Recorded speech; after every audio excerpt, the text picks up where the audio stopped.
दिसायला अगदी परफेक्ट आणि सर्व रूल्स प्रमाणे बांधलेलं घर सुद्धा तुम्हाला सारखं आजारी पाडू शकतं का? हो, हे 100% पॉसिबल आहे. रिसेंटली मी पिंपरी चिंचवडमध्ये एक वास्तू व्हिजिट केली.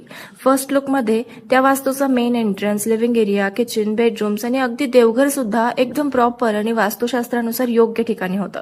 पण जेव्हा मी या वास्तूची अर्थ एनर्जी आणि जिओपॅथिक स्ट्रेस चेक केला, तेव्हा एनर्जी अपेक्षेप्रमाणे पूरक नव्हती. काही भागांमध्ये एनर्जी वेव्हज इम्बॅलन्स होत्या.